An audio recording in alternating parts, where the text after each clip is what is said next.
Warning: this episode contains some strong language. Listener discretion is advised. Additionally, the reading on this episode carries content warnings for violence and pervasive gore. So if that's not something you're into, skip ahead about 9.25 minutes from the start of the reading, and you can bypass all of that.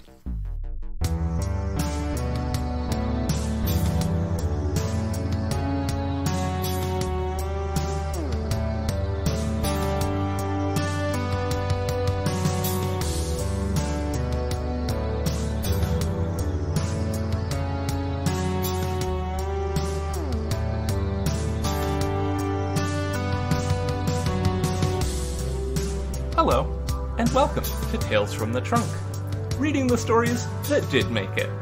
I'm Hilary B. Bisnieks. Listeners, I am super excited today to introduce my guest. Hailey Piper is the author of many horror stories and books, including their just Bram Stoker Award nominated Queen of Teeth. Hailey, welcome to the podcast. Hi, thank you for having me. Absolutely. I say this every single time when I have somebody who's like, we were just sort of introduced by a mutual, but it's so much fun to have new people who, like, this is my first time meeting them on the show. It's like my little dose of getting strangers to talk to me. So you're going to be reading from your brand new book, Your Mind is a Terrible Thing. Is there anything we need to know about it before we get started? I don't think so. It's a space horror book, which I kind of differentiate from sci-fi because I don't feel like there's a lot of like science fiction in it. It's just kind of a horror book taking place in space. Nice. But there's sci-fi like bits and pieces, but it's kind of like there's not really any science to it. It's just kind of the way Star Wars is a fantasy story in space. It's kind of like that. Nice to me. If that makes sense. That makes perfect sense, and I'm excited to talk a little bit more about that after the reading. Okay. Let's see. And there's some violence stuff. Yeah, I will have put in a content warning before the show begins. Okay. Let's see. All right, so I'm going to be starting from a little into chapter 1. The bed was empty. Alto sat up. Esme? A hollow space in the tangled sheets showed where Esme used to lie. Shadows coated the bed's surroundings, but the dim room hid no one. There was nowhere to disappear, and no light shined beside the shut bathroom door to suggest it was occupied. She had left. The augmentation wasn't a problem, but while Alto had tasted sugar on eager lips, for Esme the sex must have been terrible, some new regret on her dance card, and a woman so lovely like her kept a long one. She had waited out of politeness for Alto to fall asleep before leaving. Stop, Alto said, tapping their forehead. Palms struck skin, and an answering tap echoed from the hall. Esme? Her boots and coat remained beside the shut bedroom door. Alto saw no other clothes, but Esme might not have left, only gotten lost in the dark in search of the bathroom and wandered into the hall by accident. Alto slid from the bed, bare feet filling the floors cold. Checking the hall naked didn't bother them, but someone else would find it inappropriate. Alto had no robe, and getting dressed felt like abandoning future closeness with Esme when they found her, so they drew a sheet from the bed, wrapped it around their torso, and slipped into the hall. Pod Q's dim corridor curved in a ring, its outer circular wall punctuated by shut sliding doors to the slender airlock, 4 bedrooms, and the exits to Pod P and Pod R. Amber lights dotted the ceiling, their glow catching a shape lying on the dark floor. Someone had collapsed outside Alto's bedroom. Panic flashed in snow squalls through their head until squatting close revealed this was not Esme. Too narrow, too many pieces scattered along Pod Q's inner circle, as if someone had smashed a glass the size of a person. Pod Q's service wraith lay inches from Alto's toes. Once a living person, and then a dormant corpse, some merchant guild facility had later processed it into a calcified husk and fitted cybernetics across its body. In normal circumstances, a black shell of a mask hid the skull face beneath psionic wraith nodes and an interface display. A segmented brace-like wraith plate, usually hung to the torso and fused around the spine. This joined the pelvis in forming a snakish tail, easier than legs for the wraith to slide through the small cylindrical wraith ports that connected starship pods. All that complicated fusion lay strewn outside Alto's room. The wraith's spine and tail fizzed and twitched, where wires curled between spiny vertebrae. The wraith plate stretched from sternum and pelvis, leaving no support for the body.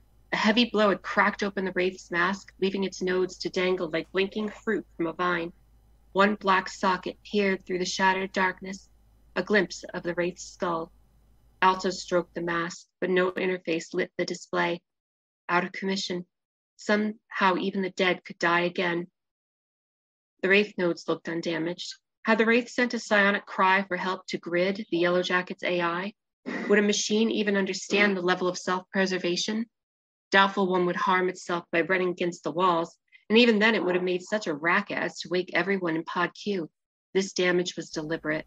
But who would hurt a wraith? They were defenseless, core to their design. Soft skin brushed the floor somewhere down the hall. Alto pivoted on their heels, still squatting, about to open their mouth and ask again for Esme. Their breath caught in a choked gasp. The ceiling lights reflected in the glistening surface of a nest of maroon snakes. They writhed against the walls and floor, growing out from a dark lump hidden in the gloom. Their heads whipped toward Alto. No, not snakes. These were hollow tubes, as if someone's intestines had been torn out, cut into pieces, and given new life. Alto slid back on one heel and thrashed one protective hand outward. Their choked gasp broke into a squealing cry as a purple-lit curtain of pain fell over their eyes.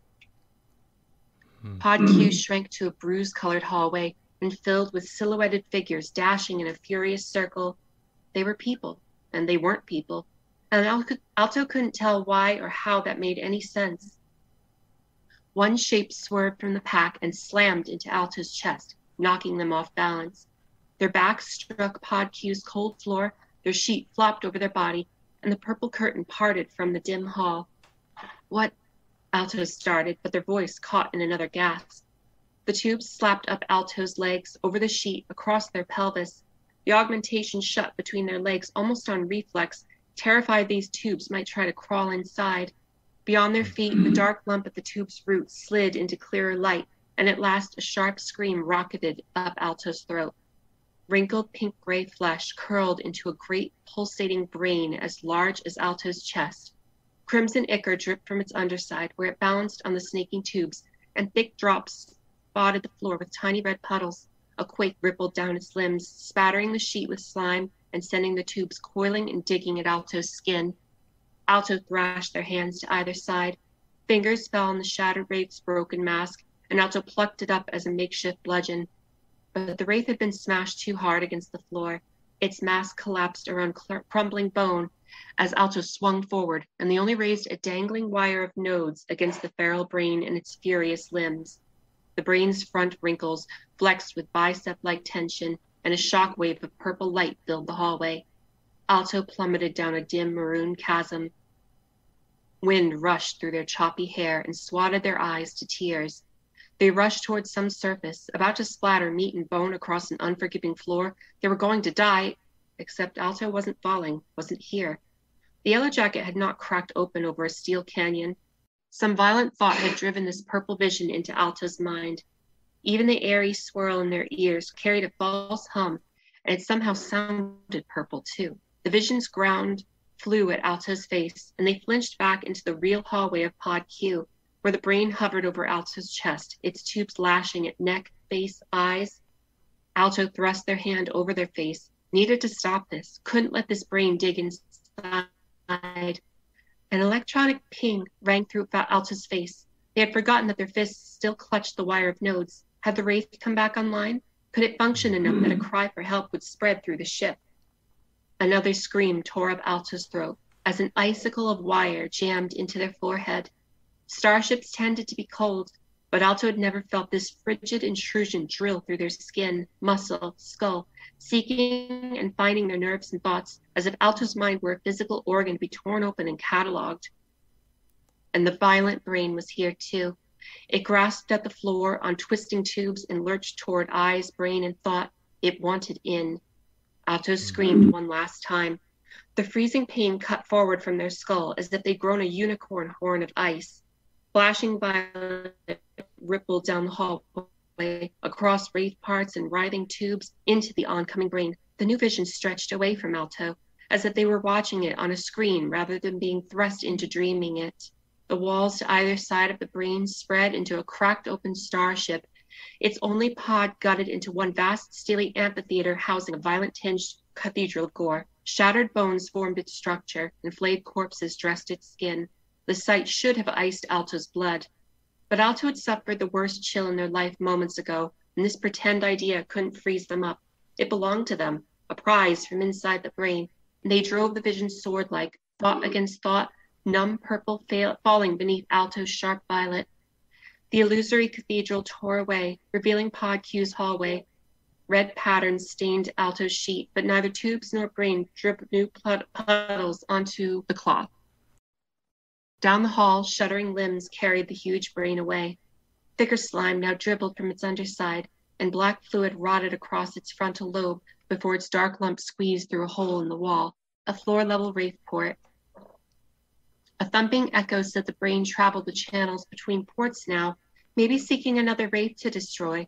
It could wind up on any pot of the yellow jacket through there, but at least it had gone from here. Alto sat up shaking. The sheet flopped from their naked chest, and they threw it off and patted down their skin, searching for anything unsavory the feral brain might have left behind. Only scraps here, or indent marks there, where tubes had coiled around a bare ankle. Nothing but lingering traces. Everything should have been fine. Except Esme was still missing. Bigger than that, Alto had screamed several times and no one had answered.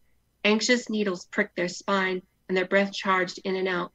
They had survived the creature. Had anyone else?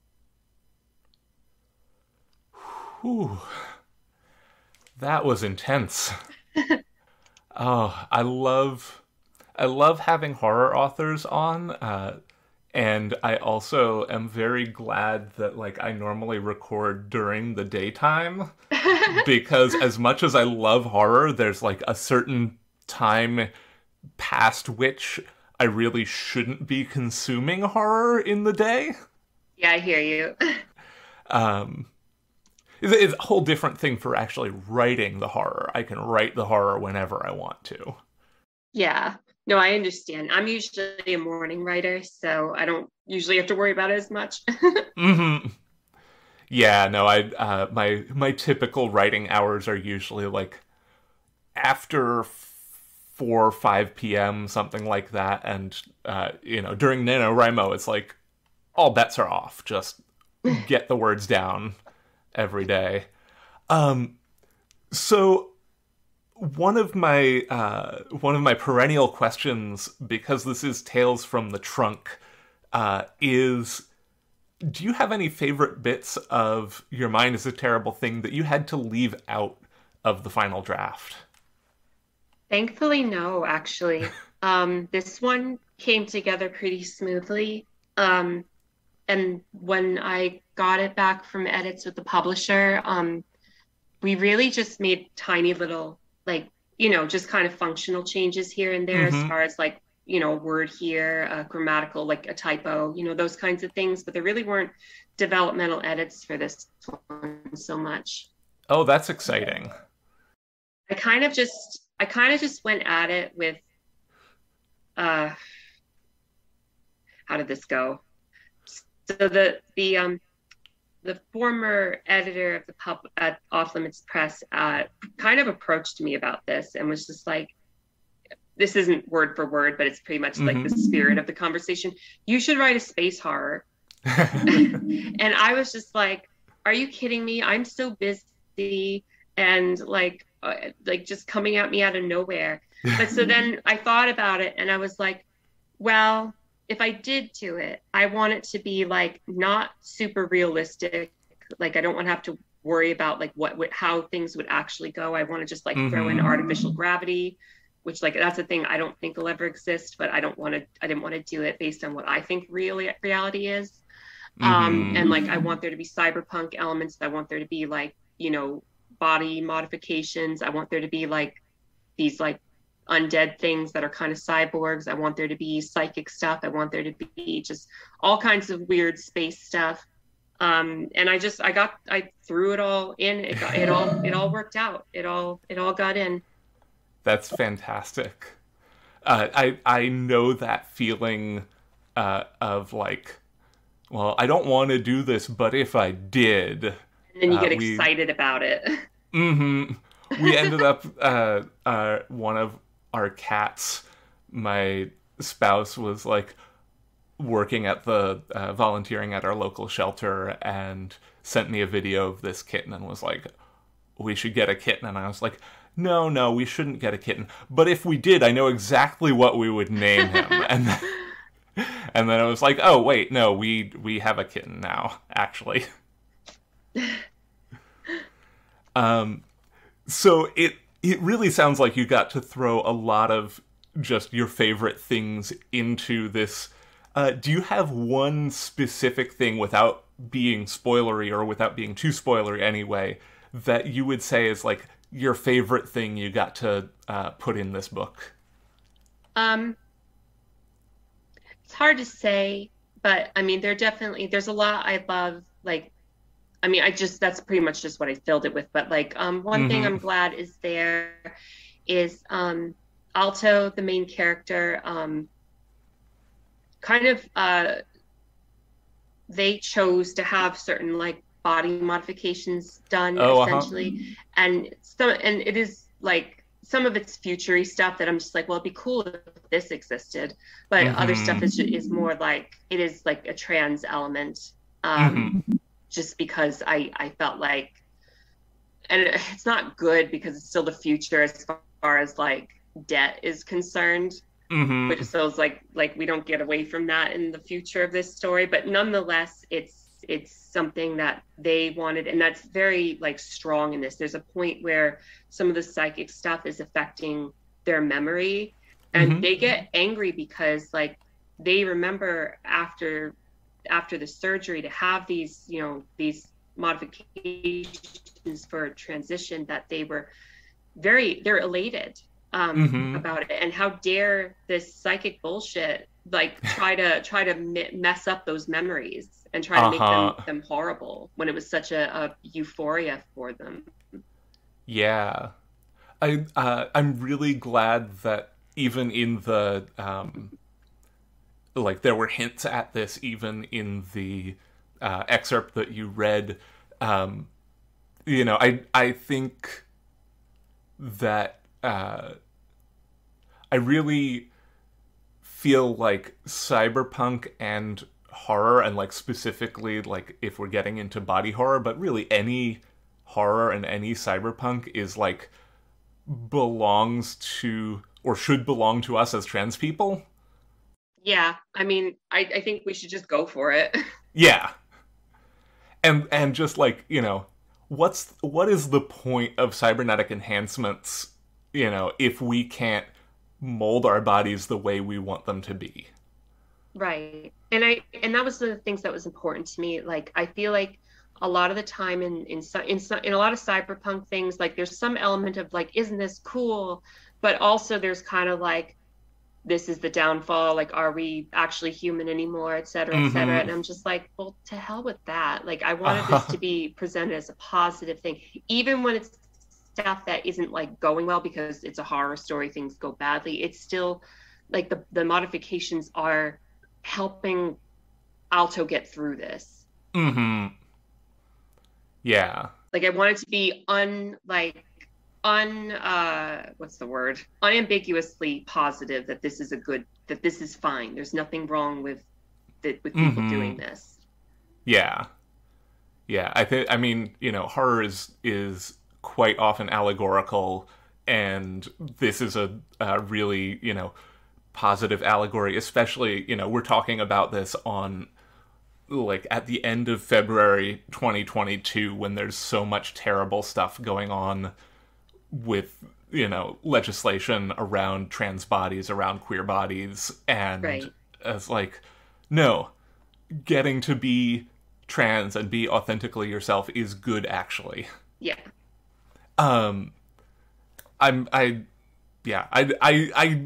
will just beat this drum endlessly that, trans horror is good, actually, and, transhumanism is not the end of the human race or anything like that. It's actually just metal as fuck. Right.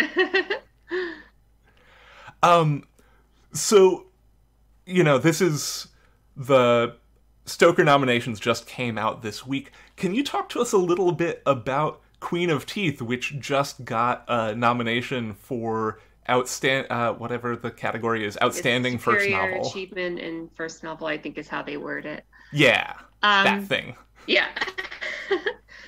Yeah, so Queen of Teeth and my novelette, Recitation of the First Feeding, were both nominated for Stokers this week.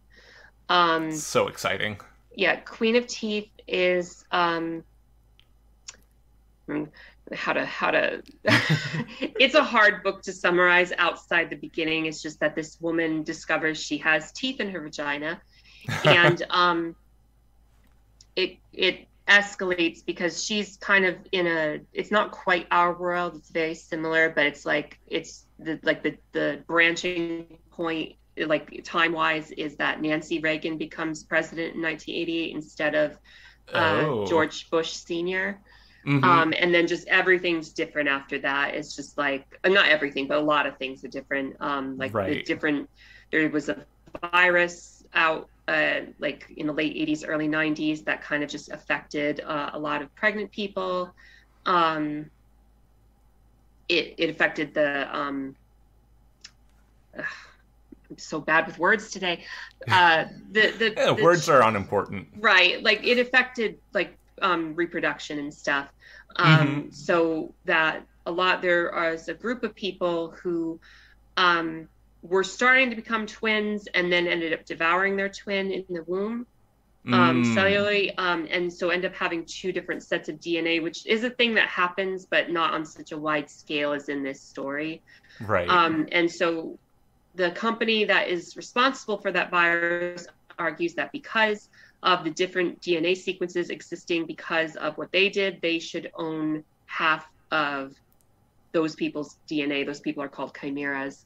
Ooh. And they win that case. So this woman, Yaya, has to submit to medical inspections every month. And she's worried that one of the injections she got at one of these is the cause of her vagina dentata, which then becomes a bigger problem as she avoids another inspection. And then the agents of this corporation are after her while her mutation is starting to grow horns and teeth and a mind of its own, while also she's kind of in this sort of relationship that's it's kind of a loose relationship that might lead to something more with this woman who works for that corporation.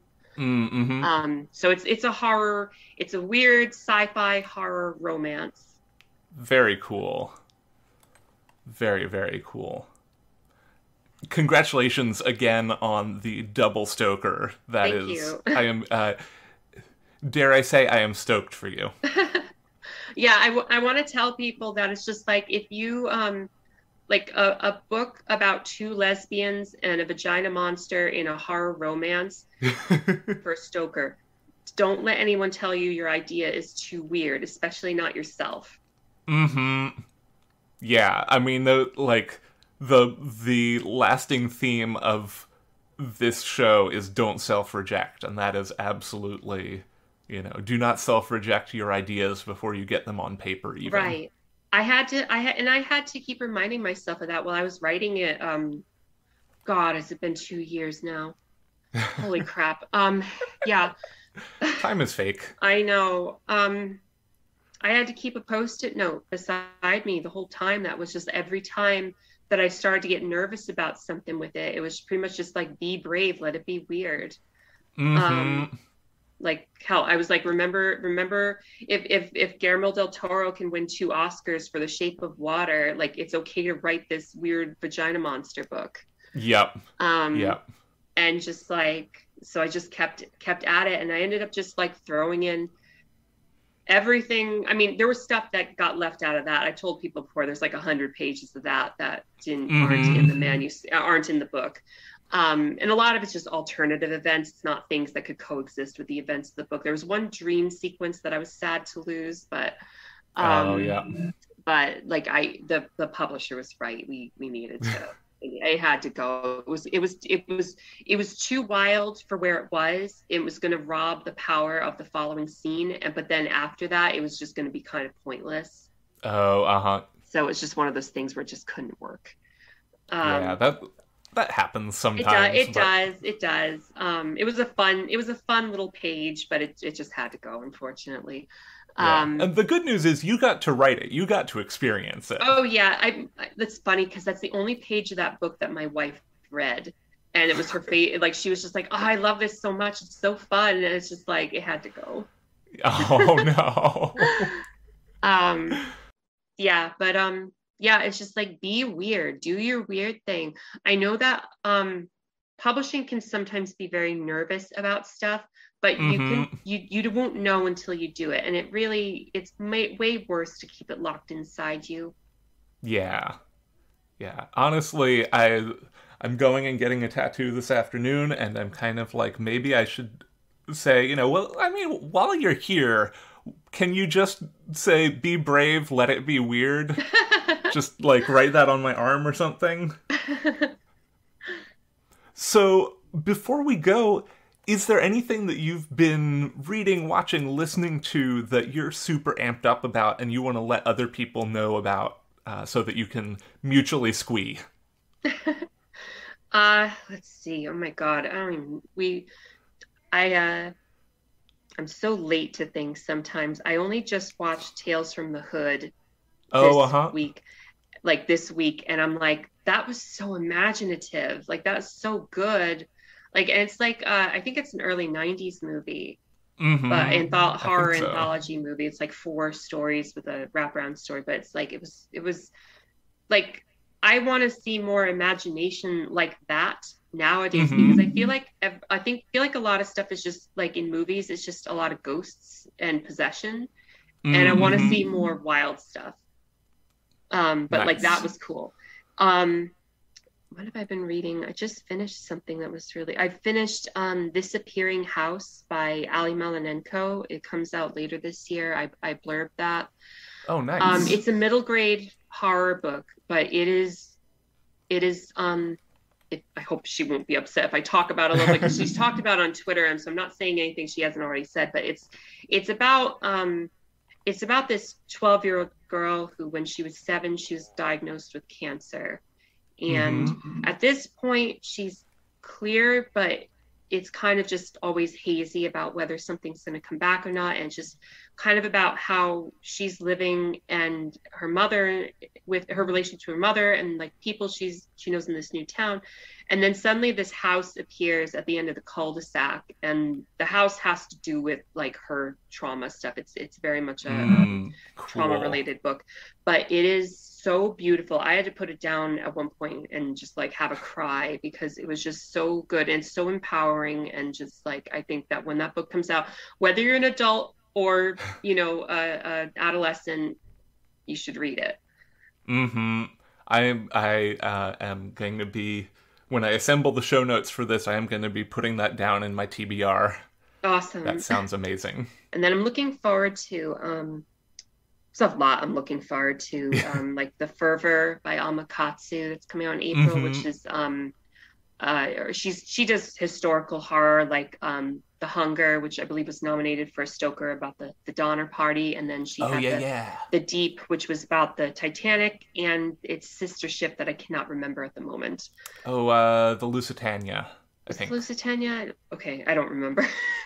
I mean, that was a ship during that time. I don't know if that was the one, or like if that was a World War I thing. Or the Atlantica or something like that. I don't remember. It'll be in the show notes. Yeah, okay. That's a problem for future Hillary. Her new one, The Fervor, is is about the internment camps that Japanese Americans were put into during World War II. Oh, uh-huh. So like I'm looking forward to that. And I'm looking forward to, in not horror, I don't have the author down. Wrath Goddess Sing, which is like if Achilles was a trans woman during the Trojan War. So I'm looking forward to that. I'm very into that. Maya is her name. I wish I had this down because we follow each other on Twitter and now I'm embarrassed. It'll be in the show notes. I know, but if she listens to this, I'm going to feel bad. Oh, yeah, no. We mutually apologize. There's so much stuff that there's a lot of amazing sounding stuff coming out this year that I'm just looking forward to a lot.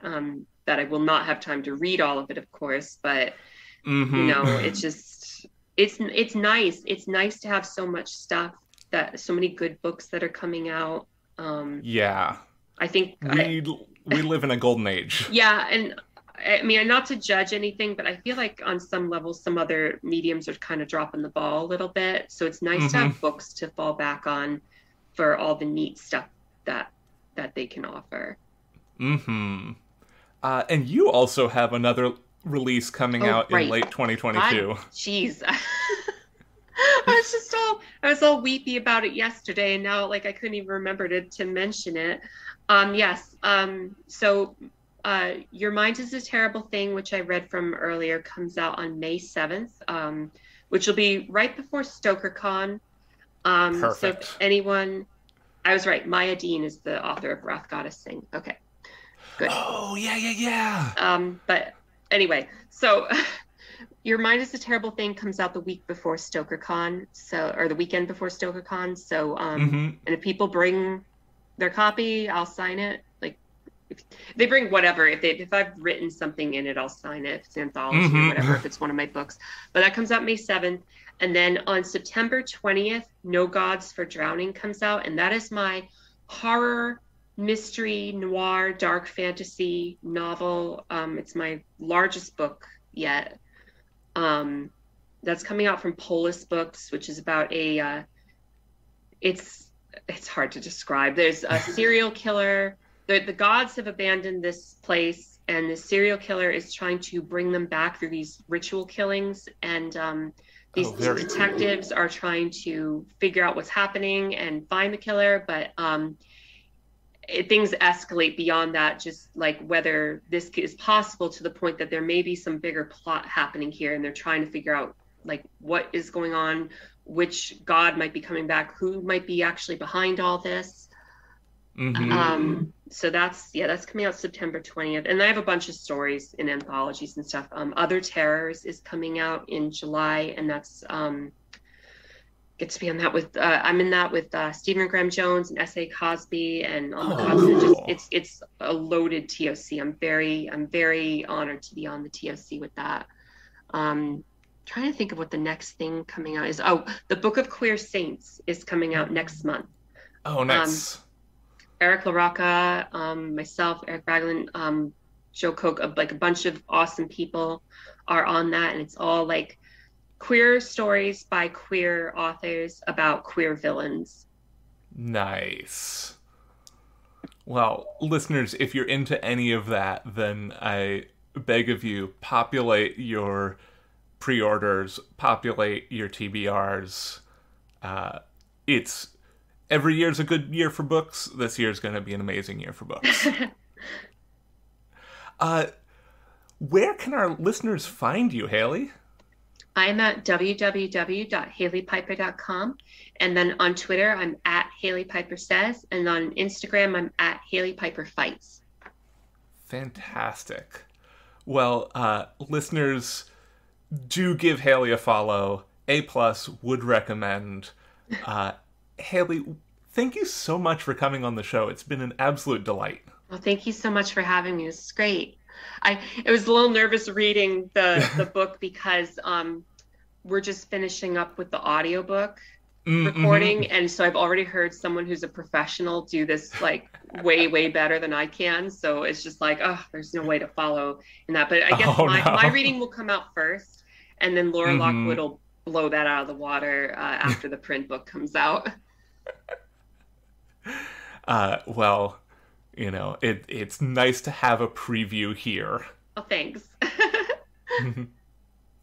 Thank you so much once again.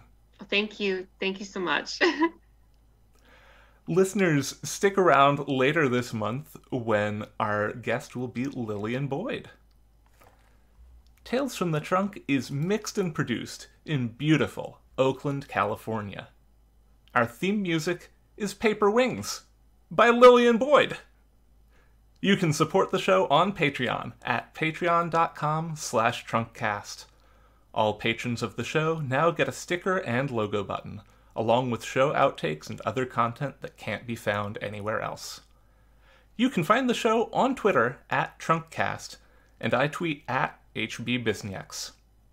If you like the show, consider taking a moment to rate and review us on your preferred podcast platform. And remember, don't self-reject.